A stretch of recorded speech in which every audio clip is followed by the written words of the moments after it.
failure in variable loading. So I'm assuming everybody knows fatigue, right? So before I start, I would just like to have since you're final year students, right? I would just need to have some idea about what do you think fatigue is. Anybody can give some ideas about what fatigue means?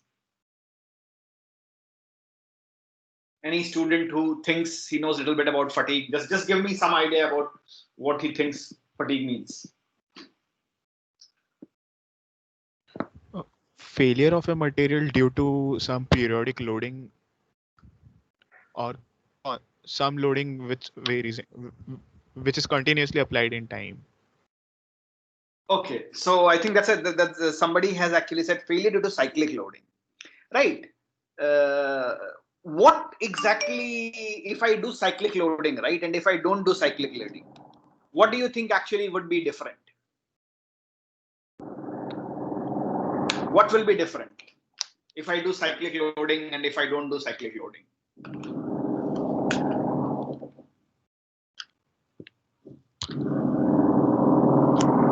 So like imagine I'm loading with a constant load or something, right? You load with constant load. And if you do cyclic loading, something changes, right? There is change in stress, somebody is saying. So the issue is there are change in stress, people say crack. So something different happens, right? The moment you start using so fatigue basically is something to do with cyclic loading, and if I do cyclic loading, something extra happens which doesn't happen when I do a normal loading, right? If I do loading, I know the material will fail at yield, right? But if I do cyclic loading, something else happens. So this is called fatigue, and there are various ways to estimate fatigue life, and I would. We would like to basically have different approaches of fatigue life estimation. The first one is called stress-based approach, and then there is something called endurance limit. That is the key thing. And then the endurance limit, what you have to do is you need to characterize first the fluctuating stresses, because if the stress is time dependent, I need to be able to characterize it. And how does that fluctuating stress actually affect the failure is something I need to understand. And then there would be combination of loading modes that also you have to understand. So this is basically the outline what I would like to cover in this portion.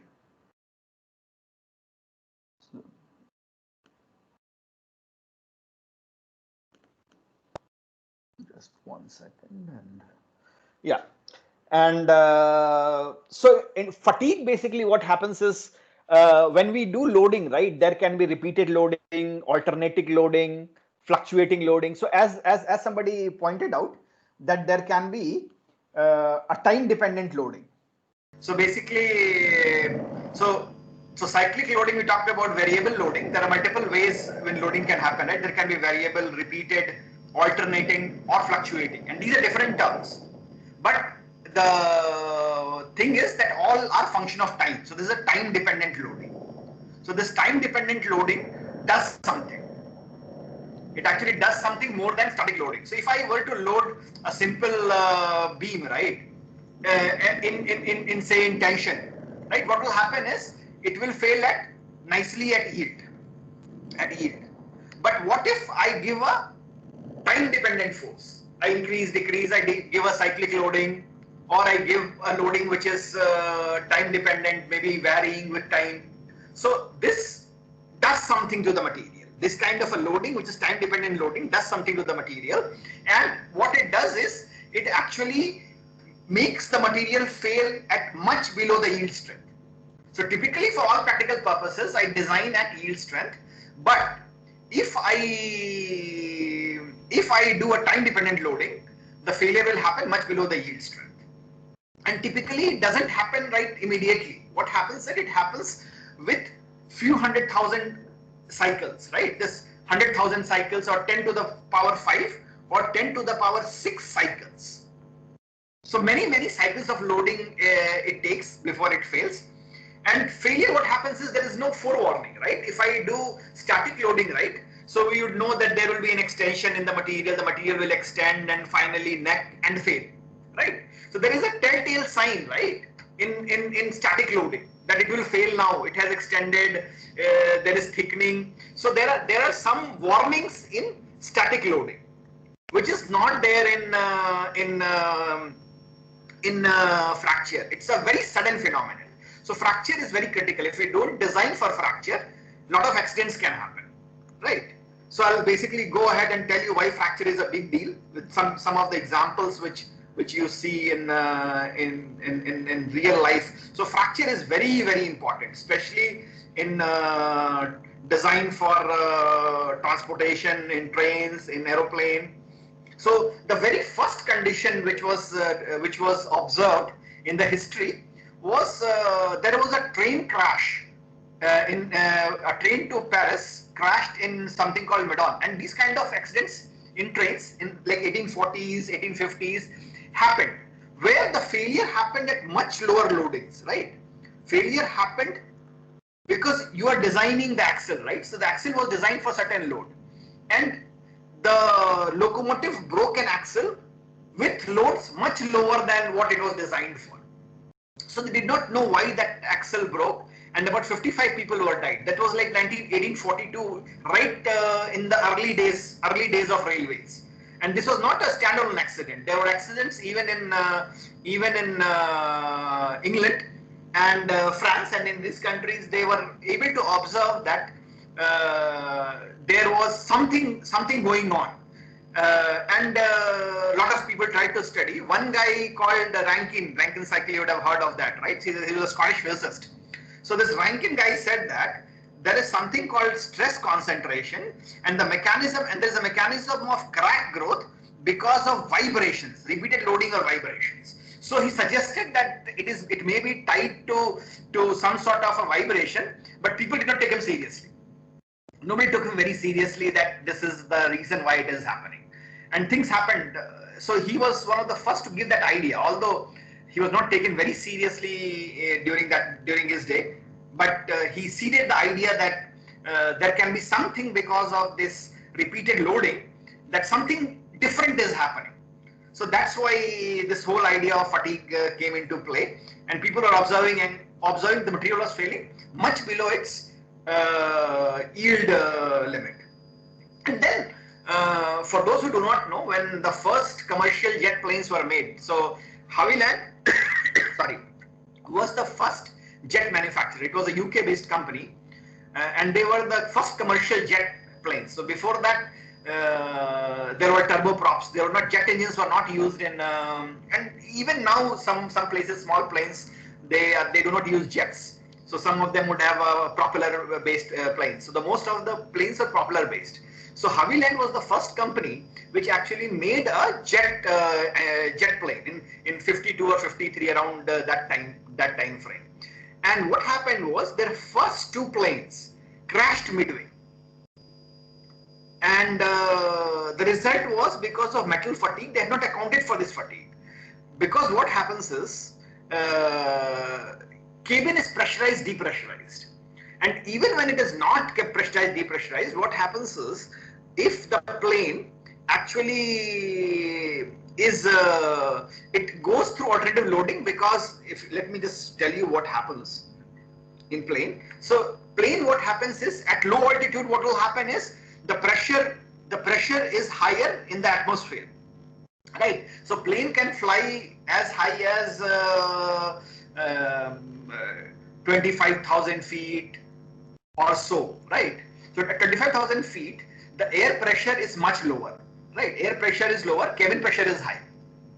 So outside pressure is low at high altitude, and at low altitude, the outside pressure is high. So this flipping keeps on taking place. Every time a plane takes off, it goes through stress reversals. It goes through,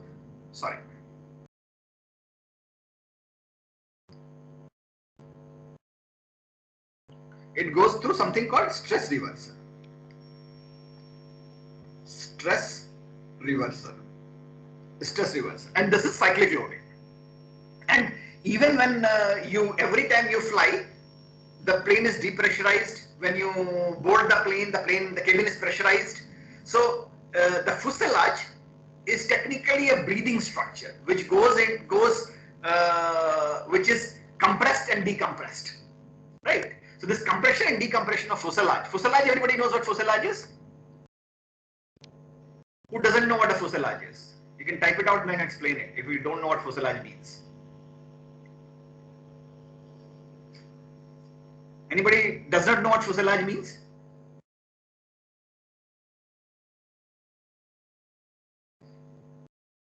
Everybody knows what fuselage means?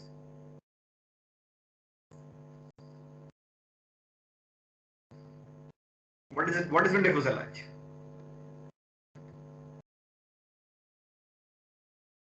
No answers?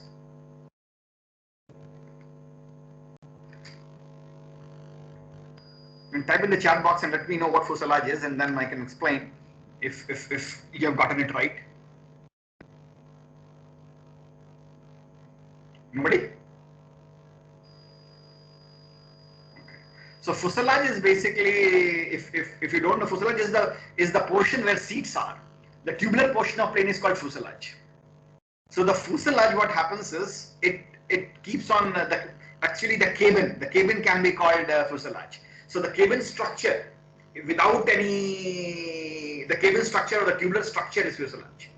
Yeah, cylindrical part with fuel, yes, but primarily fuselage is the cylindrical part where the passengers are there, right? True. And the engine is held by the wings. Okay. So anything which is so basically there are three main parts. There will be fuselage, and then there would be wings, and then there would be the tail. So these are the three parts which are separate. But the issue is that because of this, lot of if you don't design properly, or if you are not careful in reviewing the maintaining it properly, this can be a big issue. Fracture can be a big issue in planes.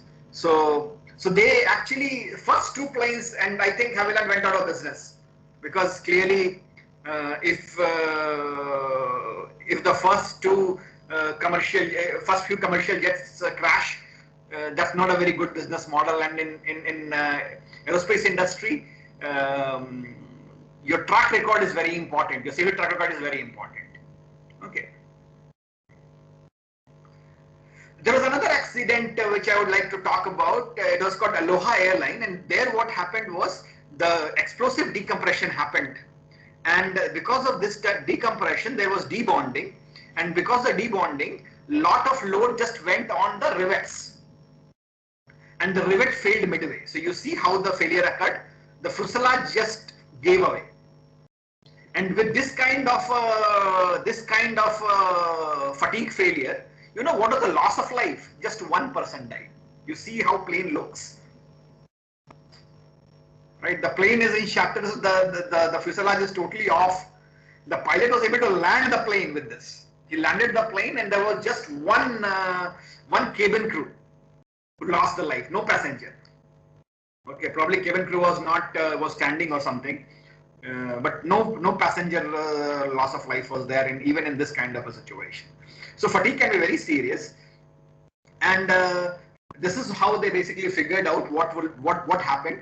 The Boeing engineers looked at it and they said that the hoop load debonding occurred. So what happened? The hoop load was just with the 3 rows of rivets, and these rivets actually and the rivets had almost like a knife edge thing, right? Because there are 2 sheets which are shearing the rivet, so there was almost like a knife edge thing. So there was a lot of stress concentration.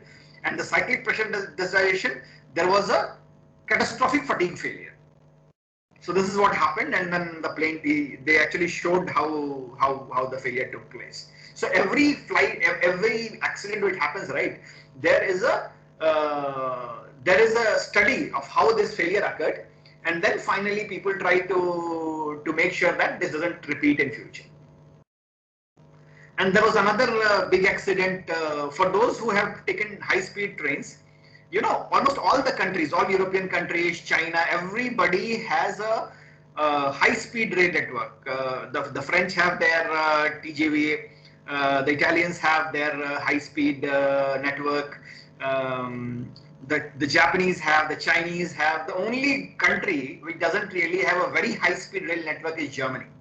And you know why they do not have a high-speed rail network is because they actually had this ICE is called Intercity Express. For those who have been to Germany, probably would have taken this German trains. This ICE is much slower speed compared to slower as in 200, 250 kilometers an hour. The French TGVs can go to 400 plus, 450, 470. The Italians also have that. The Japanese also have those high-speed trains. Here, what happened was there was a fatigue failure in the wheel of the train, and about 200 odd people lost, 270 odd people lost their lives. And because of that, German government actually shelved the entire high-speed train program. So one fatigue failure shelved the entire high-speed train network program in Germany. So you can understand how critical fatigue is, right?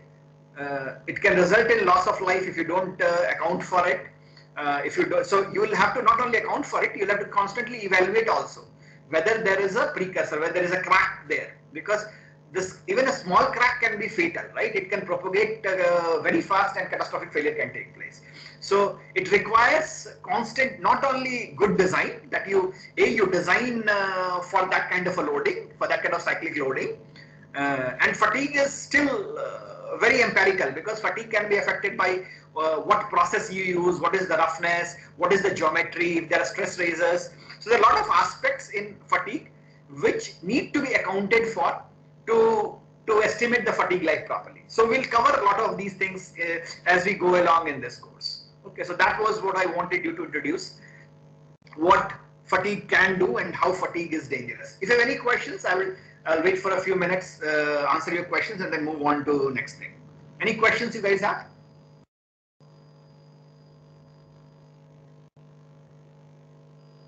About fatigue or any curiosity?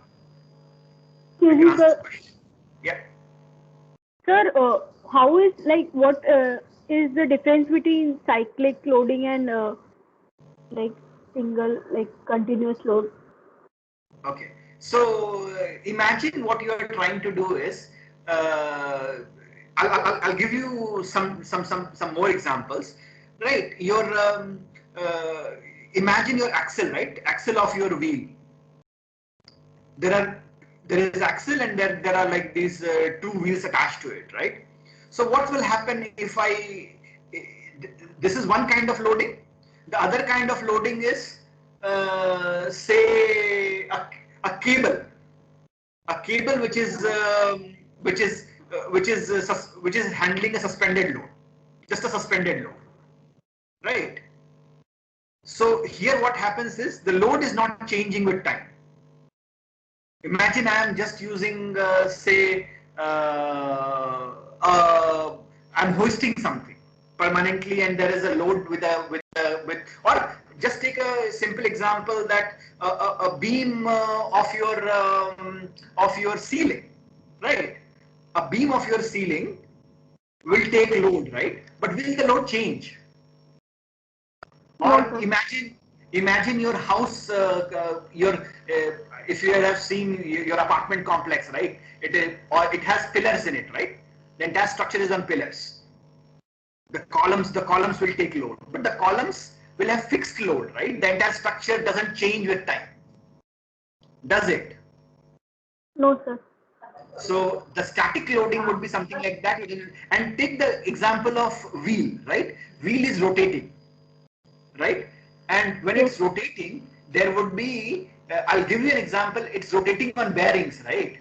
So what will happen is, if you imagine that there is a load acting, and this load, the load will keep on reversing, because I'll actually explain it to you. Say I put two bearings here, right? Imagine this is a shaft with two bearings, and there is a load hanging on it. So there is some load here. Imagine, just do a thought experiment right now. I'll explain in more detail later. So what do you think will happen to this axle? Will the load be constant since it's rotating on two bearings and it has load? It has a load on the axle, bears loads also, right? Ultimately, the entire load of the vehicle comes on the axle because it comes on the wheels and the wheels are on the axle. Right? So what do you think will happen? The load will not be constant because No, road imagine करो कि road perfect है. Road perfect है, कहीं तुम्हारा गिट्टी पत्थर कुछ नहीं आ रहा है. Assume that road is perfect. Don't worry about the road vibrations. Not a minor vibration. I'm just asking you to visualize. Sir, but the load, the axle will be rotating. So with respect to that, the direction will be changing of the load. Yes. So the axis, when axle is rotating, what will happen is your compression and tension will keep on changing, right? Because you imagine your beam में क्या होता है? What happens to the beam? In beam, what happens is if I have something like this, right? You remember? So there it is tension and compression like this, right? In the beam. Yes, sir. So this tension and compression will be flipping because of the rotation. So half the portion will be under tension, half the portion under compression. So it will go in, it will see reversal of stresses. Okay, right? sir, yes. So that makes it very critical. The reversal stresses makes it very, very critical. So that's where axles have to be designed very carefully. Okay, I'll describe this in more detail as we go along. I'll actually describe a lot of how do you do fatigue test. This will be more clear, but I just want to give you an example to just warm you up. Okay.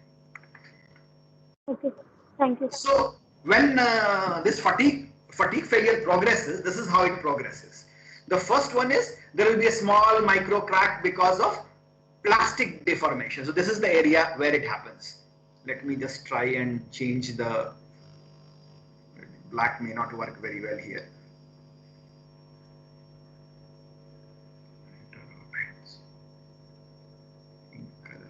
Let me do red. Okay, so this is the area where plastic deformation happens in this area. So there will be a small crack because of plastic deformation in A area. Then what happens is this crack propagates and it makes something called beach marks. So you see these kind of this beach markers. These are called beach marks, like nice sandy, and the sand beaches you see this kind of a structure, right? When the water recedes, you see this rippling kind of a thing. So this has a rippling thing so that's the stage 2. And stage 3, what happens is it just fails very fast. This happens very fast. The stage 3 one. And the moment you go stage 1, stage 2, the stage 3 is so fast that the material just fails, catastrophically fails. Okay. So if I just want to show you how it happens, if there is no stress concentration, this is the time where it propagates. A lot of time is there. With mild stress concentration, your catastrophic time is still slightly smaller than the no stress concentration. Severe stress concentration even smaller. Right? This is at high nominal stress. At low nominal stress, you see, at severe stress concentration, it is very fast. You barely have any signal. So although it will at high nominal stress, what happens is we may get some notification, but at low stress, because it progresses slowly, right? So there will be number of cycles may be high. Number of cycles may be high here, but you don't get any warning. You'll get no warning, and it will fail. Okay. So that is what I wanted to say. At low nominal stresses, you'll get larger number of cycles, but you will not get any warning. It will fail very fast. Here there is still some time is there for you for the crack to propagate. Although this is also reasonably, but here you'll have no warning, so to say. It will just fail like that. And then in torsion also similar things can happen. So in torsion, basically with mild stress concentration, you see that with severe stress concentration, the failure happens in the center. And low nominal stresses, again, you see you barely get any room to, so it happens, so the actual final fracture is very fast, right? The stage 3 fracture is very fast. Sorry.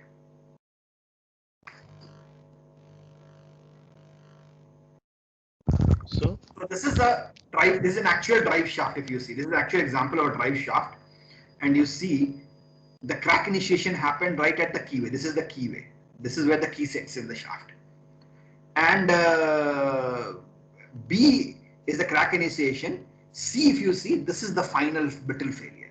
So, you know, the actual failure, what happens is, the actual failure in fatigue is very brittle, is brittle.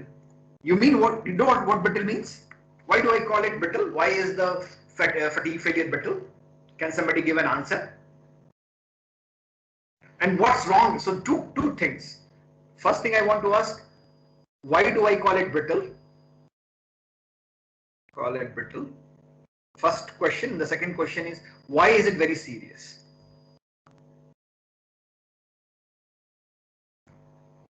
Those two things you'll have to answer. No, shear, it may fail in shear or tension. It depends upon what loading you are applying. It doesn't matter. So if shear loading is there, it will fail in shear. If it's a tensile loading, it will fail in tension. So it always doesn't always fail in shear. And brittle failure is just a mode of failure. Yes, I think somebody has just nailed it. It happens so suddenly. It happens so suddenly that you have no room, right? If you don't catch it during your inspection, right? If you don't catch the existence of a small crack, so you see that the fracture is so fast. So propagation. If I don't catch it, if I don't catch that there is a small crack initiation, it will just fail. So imagine this thing happens in a wheel, or in a train axle, or a train wheel, or even the train tracks. Train tracks also fail in fatigue. So if you're not very careful about it, it can be a big problem. It can be. Okay. Because it is so sudden. I think the primary region is sudden. Okay, contour lines where you are talking about these lines. Let me just explain it. This thing you're talking about. So basically, what happens is there are 3 stages in which fatigue happens. The first one is called initiation of micro crack due to cyclic plastic deformation. So this is basically a large plastic deformation, meaning that it will deform. There will be some plastic deformation, and maybe there will be a crack. So there will be a micro crack and large plastic deformation initially. The second one is your crack coalesces and you'll get a plateau-like surface which opens and closes. So you'll be larger crack, macro crack will be there, and you will see something called, this is called beach marks. So you'll see marks like this. This is the second step, this is the beach mark. And the third one is just pure brittle failure. The material, the crack propagates enough and then material just fails brittly. So this area, when you see, this is it fails very fast. It's a brittle failure, almost like a crack, like a bone fracture or a chalk failure. Immediate failure. There's no plastic deformation. There's nothing. There's no warning. It just fails immediately. Okay. And this is what these contour lines are beach marks. Beach marks. And this is the final brittle failure zone. Brittle failure zone. Okay. So, sir, if we see the cross section of the shaft, this brittle failure, the crack initiation, it occurs at at somewhere on the surface, right? That's where the high stress would be, right? Yes. And brittle failure, it occurs on its opposite side. So brittle failure, because that's where the crack propagates, right? So the crack has propagated, Yes. and this is the area which is intact still. Okay. Right? I got it. So that will fail. So this is a real example of a drive shaft of ASI 4320. So it's very important. This is a connecting rod which has failed. You see, this is the there is a smooth thing here, very smooth surface here, and here almost like a brittle fracture in this entire zone. You see?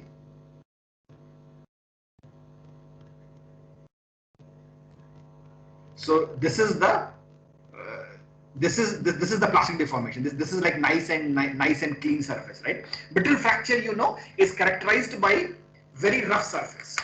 Brittle fracture, if you do, let me just show you like something like this. When brittle fracture happens, right, it doesn't happen smoothly. I don't know if you can see it. Brittle fracture has these. The nature of brittle fracture is that you get a coarse surface. You don't get smooth surface. That's what how brittle fracture looks. Brittle fracture is not smooth. It has if you have done your experiments in mechanics, you see cast iron failure, and you see steel nice steel failure, especially steel in torsion. You'll see very nice clean cut surfaces. And if you take cast iron, of course it will fail at 45 degree, but it will also have a very rough surface. So brittle fracture has a very rough kind of fractography. You can look at fractography, fractured surfaces, and see that whether it is a shear failure or a brittle failure. Okay, so there are three basic methods in how you estimate fatigue life, and most design will use something called stress life method. This is not very accurate, and for low cycle it's not really very accurate. But what happens is it's very easy to implement. So you just get data, you develop data charts and use it. So it's very easy to apply. So that's why it's very popular. And the second one is something, so we'll do some stress life methods also. And then there's something called strain life method. The strain life method is a detailed analysis of plastic deformation at localized region. So basically, I'll describe a little bit. So strain life will be, there will be some portion which is elastic, some which is plastic. And can somebody tell me that if I go to larger number of cycles, as I increase the number of loading cycles, what will happen to epsilon E and what will happen to epsilon P? How will they change with number of cycles? Any guesses? If you increase the number of loading cycles, so say how will it look at 100 cycle, then 1000 cycle, 100,000 cycle? What will happen to epsilon E and epsilon P? They will increase or decrease? First question.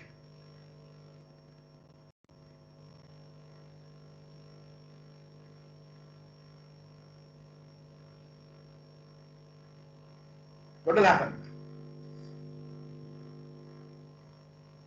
They'll increase or decrease? E remains the same and EP increases.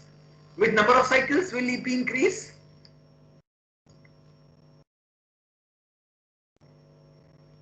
What is the fundamental idea, right? If I don't do any cycle, if I do just static loading, right? How does the material fail? Primarily in plastic deformation. I keep on extending, it will deform plastically, very large deformation will be there. But imagine if I keep on, so basically the way you do test is you keep the stress, vary the stress, and keep on, so basically take say I would say 100 MPa, and at that 100 MPa give cyclic loading for 10,000 cycles, then increase the load, and then again give some cycles. So what will happen is eventually at some stress it will fail after some number of cycles. So say so let me just give you a thought experiment, right? At one cycle, at what point it will fail? At single cycle, where will it fail? Assuming you know the material properties. Where will it fail? Just one. So I don't reverse. I just keep on extending at one go. Where will it fail?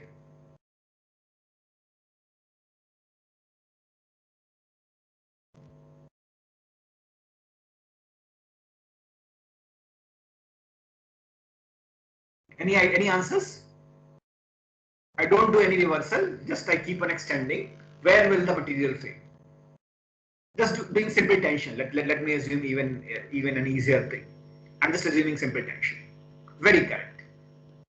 Amaya says that it will be ultimate tensile strength. Now let's do a thought experiment. I go below UTS, right? So I say UTS there, I go 80% of UTS. How many cycles it will take? So I say 80% of UTS and I keep on loading it. How many cycles it will take? Let's just say it takes let's just say it takes say 100 cycles. I'm giving you a number. Now if I reduce my loading to say 70% of UTS, will the number of cycles be more or less? Number of cycles to failure. More or less. So say 90% fails at 100 cycles. More, right? Very correct. More. So what does this say? That what happens to epsilon E and epsilon P as we keep on increasing the number of cycles? Do they increase or decrease? When I talk about failure at lower stresses, right? The failure will happen at lower stresses, right? It means lower strains also, right? Because E doesn't really change, right?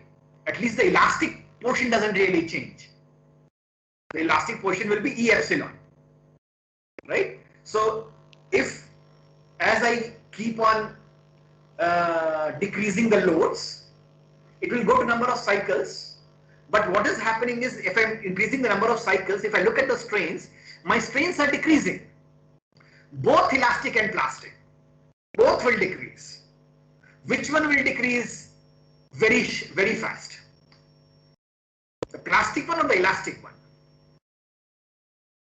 Which will demonstrate a yes, very correct. Sandeep said plastic. The plastic will degrade very fast. Will actually start to drop very fast because there is less and less plastic deformation, and the number of cycle increases, the more brittle the failure is with less plastic deformation. So that's what makes fatigue very dangerous, right? Just fails. No warning, no signs, sab theek chal raha hai, and then you see the thing just blows off. Okay. So most of the critical failures, if you would see, whether it is in automobile, whether it is in trains, lot of these train accidents are actually fatigue failure of the tracks. So if you don't keep on seeing, and if you see any small crack is there in the track, okay. So that's why you have to be very cautious. You have to be very, very cautious. So that's one way to do it. There is some analysis of plastic deformation at localized regions. So your strain life method is a bit better than stress life method. So stress life is just looking at data. You just create a lot of data and look at those charts peacefully. So most of them, I'll actually teach quite a bit of stress life method only, but strain life also is it does detailed analysis of plastic deformation at localized regions, and there are some idealizations, so there will be some uncertainty. Then the third is something called linear elastic fracture mechanics. That actually uses some physics. So it assumes crack exists. It basically tries to model the crack growth. And that's the third way to do it, LEFM. Linear elastic fracture mechanics. So stress life method is the most crude way to do it. A lot of data is there. You based on your data. You create these SN curves and use it. Then there is strain life method, which is a bit more scientific, which actually uses some plastic deformation in localized regions. It actually looks at some degree of fractography, how the fracture has taken place. And then some physics-based models people use, which actually they assume there is a crack and the crack propagates. Still very empirical, but there is some assumption of crack propagation. Okay, and then people use some basic mechanics to understand under what stress field how the crack will propagate. So there is some physics in there. So that's the third way to do it. Now to test fatigue, if I have to, so basically when I test fatigue, how many people have heard of something called SN curves? Have you heard of SN curve? Anybody? What does it mean by SN curve? And then we'll actually, let me do one thing. Let me just show you the SN curve first, and then we'll go back and see what SN curve means. So this is what SN curve is there. SN curve basically means, so this is SN curve for a material, for actually it's for some steel, which is ultimate strength is initially say about 800 MPa. 800 MPa. Low cycle it increases like this. So at say 100 cycles it will fail at 720, 730 MPa. As we keep on increasing the cycle, so this one is called low cycle. This one is called finite life, and then 10 to the power 6, whatever is the it's roughly 50% of ultimate stress, roughly give or take, is what you get for 10 to the power 6 cycles for completely reversible loading. I'll explain what completely reversible means. Completely reversible loading. Completely reversible cyclic loading. Cyclic loading. You make these charts for completely reversible cyclic loading. Cyclic loading. So this is how a SN curve looks like. It has three distinct slopes. First one is this, which is called low cycle. Then the slope increases, and after that it becomes more or less flat. It is called infinite life. So basically, if I have to use it under the ideal condition, most ideal condition, there is completely reversible loading is the most ideal condition, meaning my loading is something like this, which basically means that my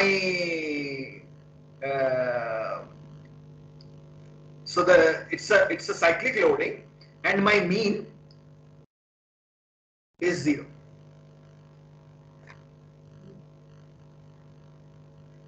And the amplitudes are same in both the directions. That's when it's called cyclic. What if my loading is something like this? My loading is not mean 0, but mean something like this at some finite, about some other mean. So say 100 MPa, about 100 MPa. This is not fully reversible. This is fully reversible. This is fully reversible. This is not fully reversible. Any questions? I will stop and then we'll go back to how do we create these graphs. Then we'll talk about how do we create these graphs.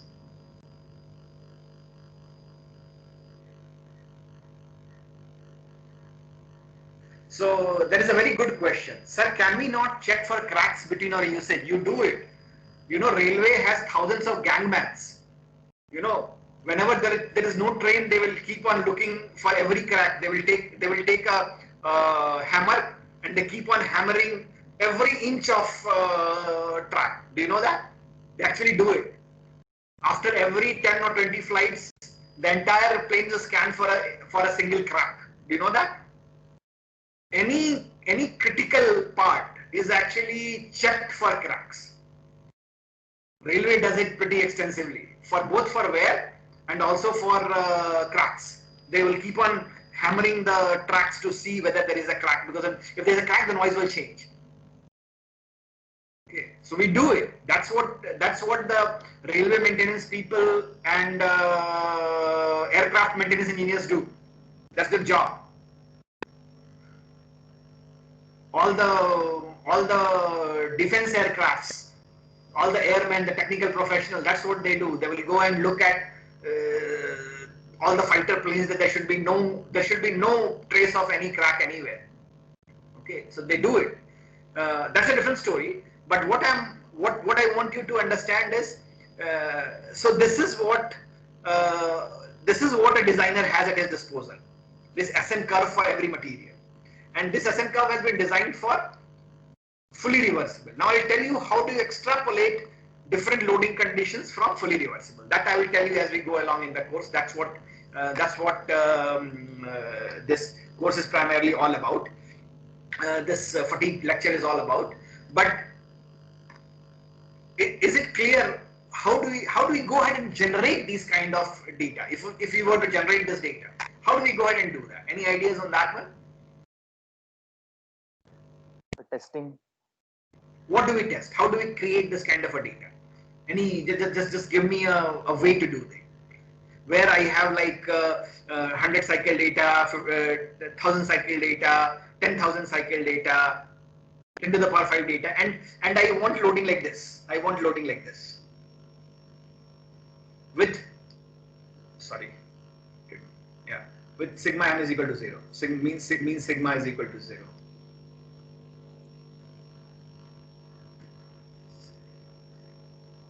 Any ideas? We discussed a little bit in the beginning, I believe.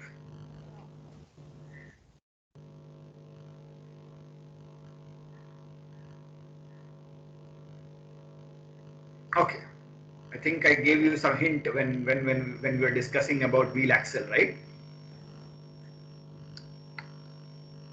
So here, there is something called RR mode fatigue testing machine. Yes. Rotate the shaft and put bending loads. What kind of bending loads? So let me just show you. This is the RR Moore fatigue testing machine. There, what they do is they basically have a revolution center. They have a shaft. They have a geometry of this shaft, and they want this in pure bending. How do you get any shaft in pure bending? Have you heard of 4-point bending test? So imagine I have a load something like this. Let me just do this. I have a load here. I have a load here. So say this is L. I put at L by 4 here another load. At L by 4, this can vary also. L by 4 another load.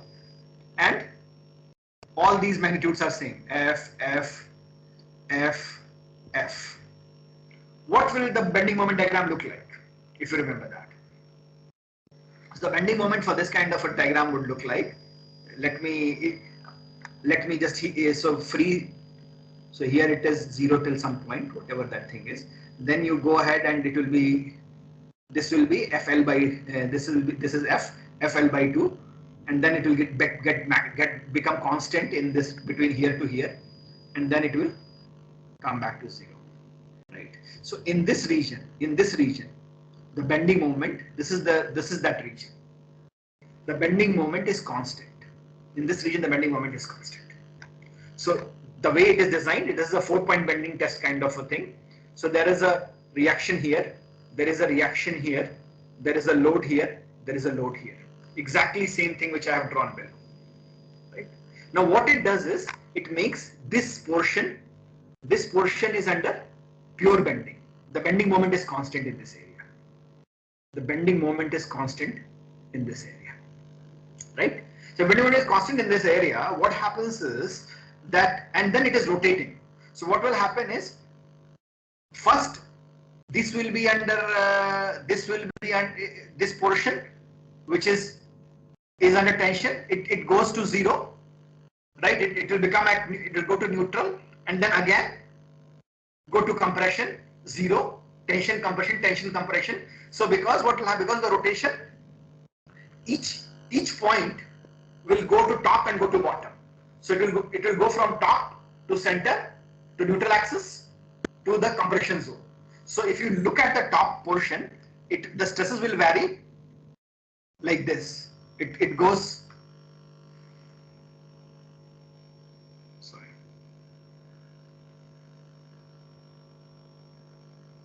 it will keep on varying. It will keep on varying because it will go from this, each point will go, it will move from top to bottom to center to center. So top, every portion in the top, if you would like to see, will go like this.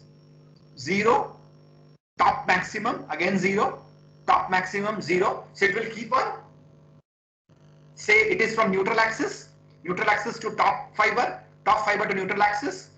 So this is neutral axis, this is top fiber, this is neutral axis, this is bottom fiber, again neutral axis. So as it moves, it experiences different stress states. It goes through a fully reversible cyclic loading, right? It goes through fully reversible cyclic loading. And with this kind of a test, I can keep on changing the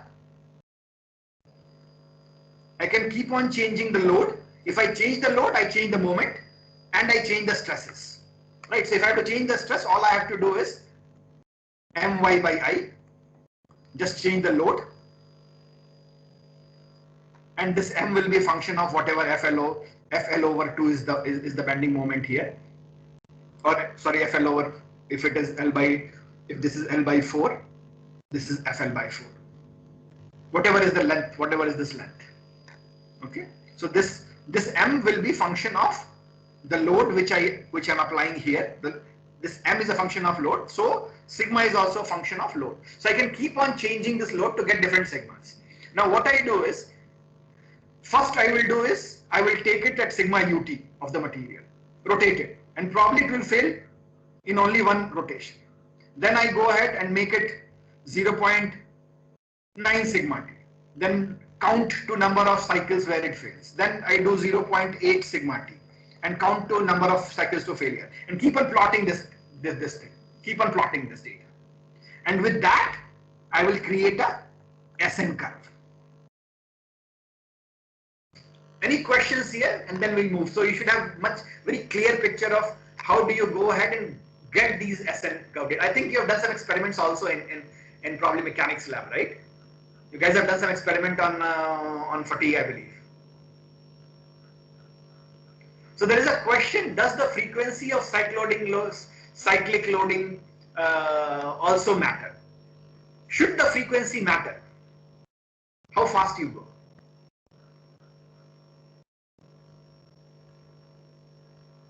Yes or no?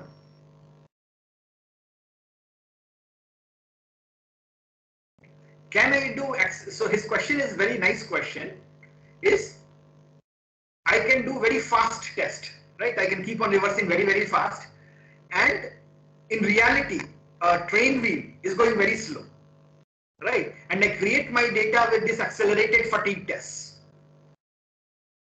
Will it capture the physics of a different loading frequency? Yes or no? So there is a very good argument here. Frequency affects strain rates, right? So probability is captured in some other model. So the problem is, the effect of loading will be important only if the fracture were plastic,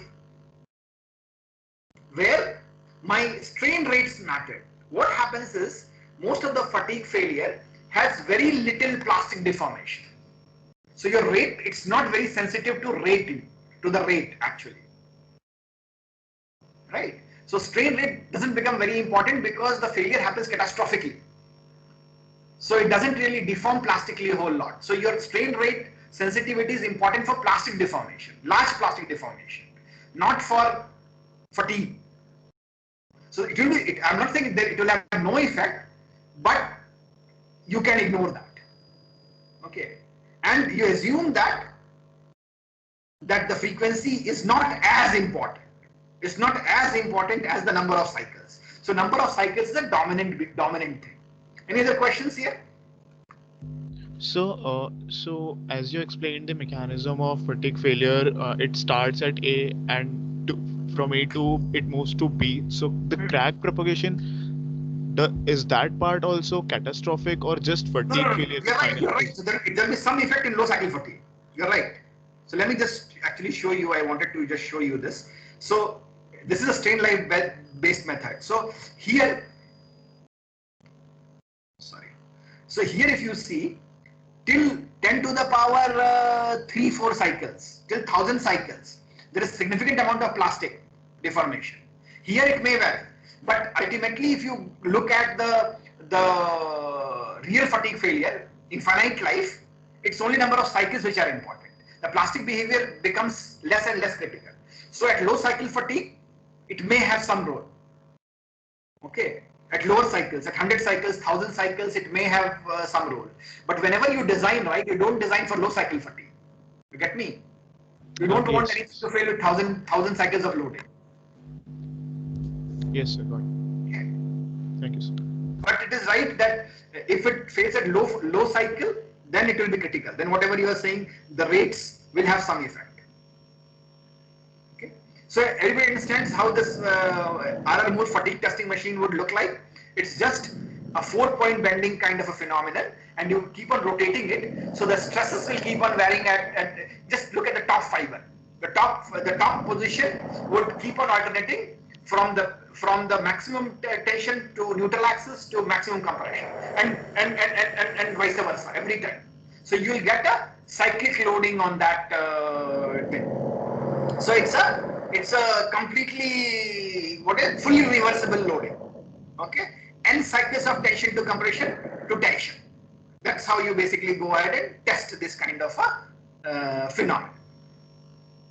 Now stress life, if you see, test specimens are subjected to repeated stress while counting cycles to failure. That, as I said, most common is RR Moore high-speed rotating beam machine.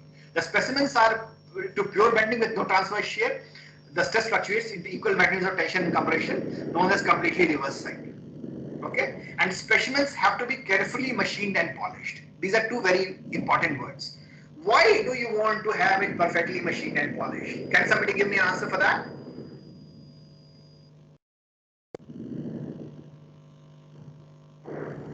So that there are no previous cracks, like Huh? so that all the prevalent cracks are removed, surface cracks. Yes, so the issue is that if it is very rough, there will be some cracks to begin with. So you want it very smooth. So you have to machine it and polish it. So usually what happens is your fatigue life is different for machined, different for formed, because if I'm machining it, right, there may be some cracks. So I'll have to make sure that I polish it and remove those cracks. So initially, the process with which you make the shaft also will affect the fatigue life. If it is a forged one, it will have a very high fatigue life, because then everything is under compression. All the cracks are all compressed because you have hammered, pounded the damn thing. Okay, so it will have much high fatigue life. So that's the primary reason why when they use crankshafts are always forged. They will not take as machined and put it into fatigue.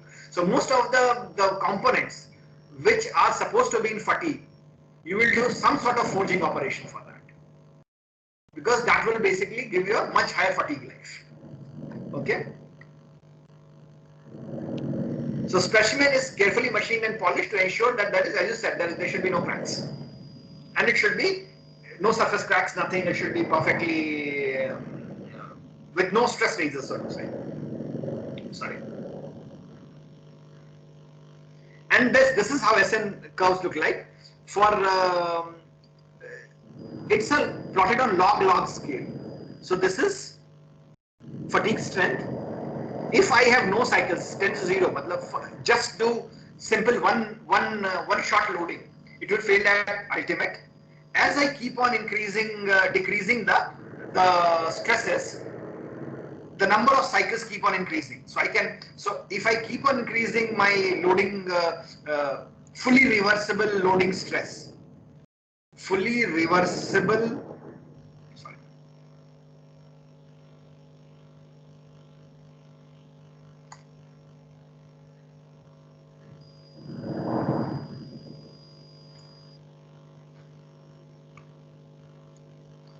So as I keep on reducing the fully reversible, my fully reversible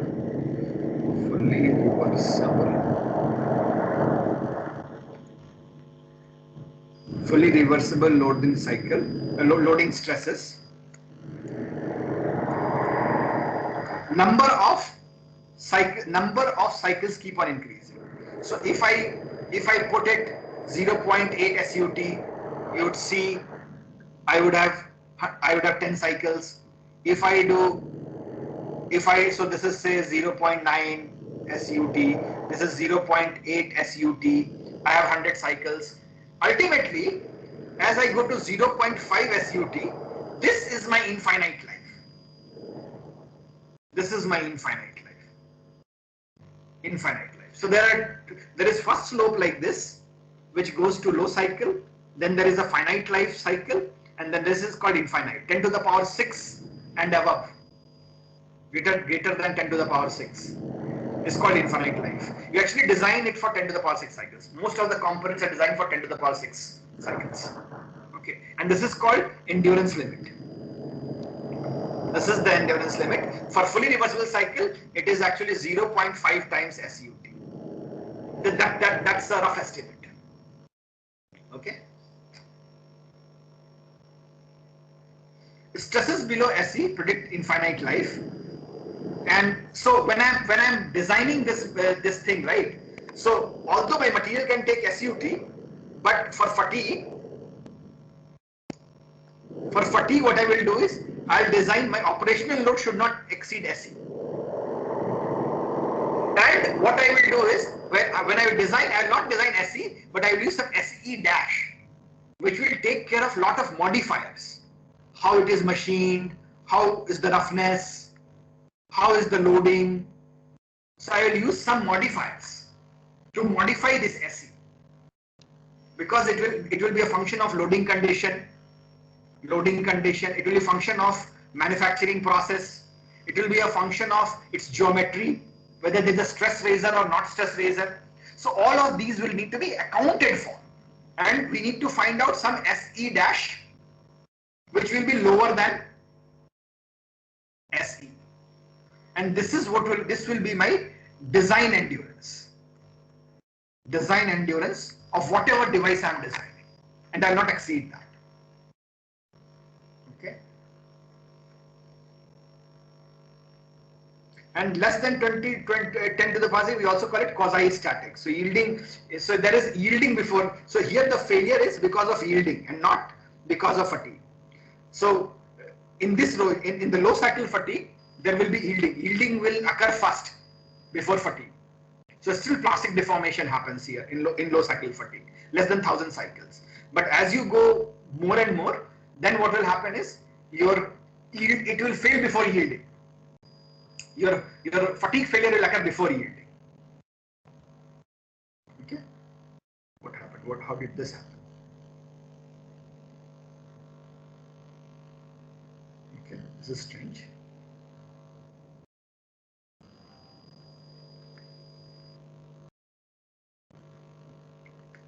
Something happened. Let me go ahead and straighten it out.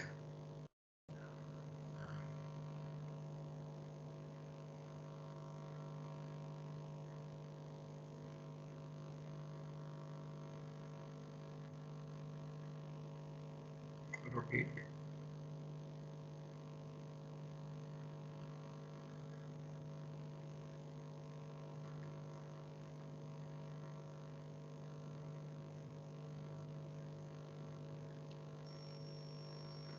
Okay, let me do this.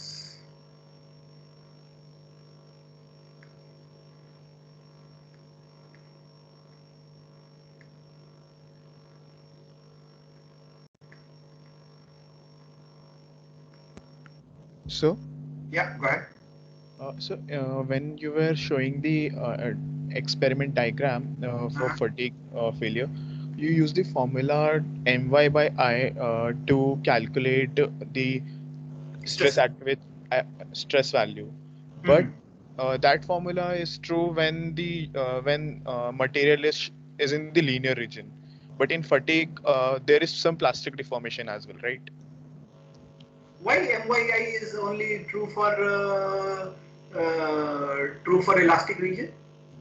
So while we find that formula, we assume that the plane surfaces, they remain plane, and No. So you assume this thing. You assume that constitutive epsilon is equal to minus ky.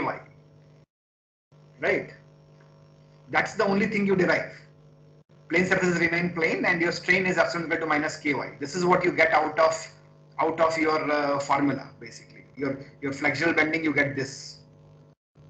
You get this, that your if you do at any location y, your sigma is rho so basically if this is rho, right? Neutral axis location is rho. So basically rho minus y minus rho, right? yes, so this is true, right? Divided by rho is epsilon. So basically you will get, what do you get? Epsilon is equal to minus y by rho. This is all. This is what you get, geometry. Now, how would I write the value of stress? So now the thing is, it doesn't matter now. So basically, what will happen here is whatever your material model is. So if your material model is, say, function of f epsilon, right? Your Yes. stress will be a function of its whatever the stress comes out to be. So what you have to do is you have to do basically in this case what happens is you know the strain, so your moment will be sigma. So sigma dA into y. This sigma can be linear, the sigma cannot be linear. Right? Yes. It's the moment, which will be a function of strain. Okay, I got it. So moment has nothing to do with whether you assume linear or non-linear. Your just material model will change. Here it will not be E epsilon, but it will be some F epsilon. Right. But still it will be sigma dA times y. So whatever your constructive model is, you can get the moment if you integrate over the cross-sectional area. Right? So the question is not about elastic and plastic. The question is whether the loading, so loading will still be, if you want to understand, my over I or some semblance of it should still be correct. Yes. Right? So maybe I'll have to correct it. I'll have to basically now do moment will be equal to sigma dA times y and integrate over area. Right? I'll not use my over I, but if you do, if y is not constant, right? If sigma becomes a function of y, it will become different. It will not be y square dA, right? Some other function may come. So if it is sigma is equal to minus epsilon is equal to E epsilon, right? So what you do is E epsilon is E minus ky, right? Epsilon is equal to minus ky, and then you do A dy. So you get y square dA, which is I. If it is not E, if it is a function of y, you'll get something else. Yes. That's the only difference. But you'll still get a moment and a relationship. You'll get some sigma value for that moment. You get sigma m relationship will still get. Even for plastic you will get. Yes. For perfectly plastic, it happens. There are formulas for perfectly plastic also. You can use. So for perfectly plastic, what will happen is it will become just become constant. It will become something like this. So for this also you can have a formula, right? You know how it will happen.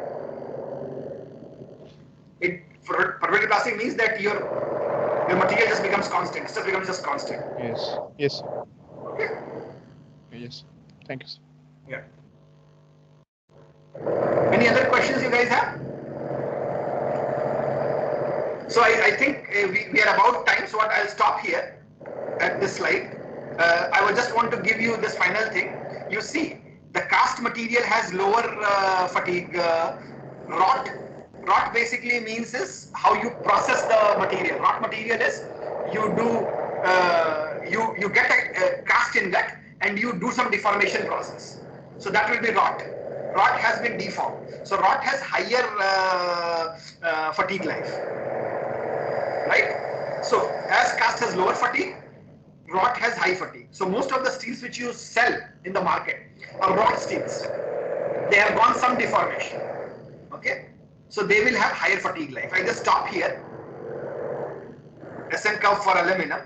And I'll give you 5 minutes for question and answer, and then we'll take it from there. So any questions here? Any questions you guys have? I have 5 more minutes to, actually few more minutes for Q&A. I'll take your questions if you have any. Okay.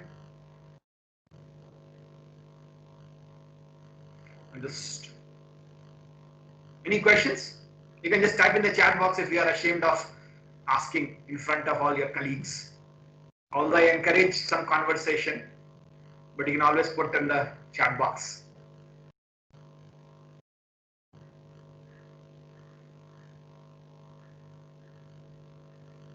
No questions?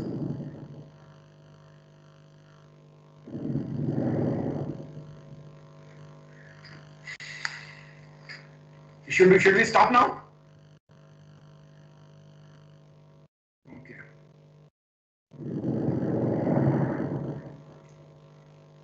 So let me do this. Let me just first stop recording.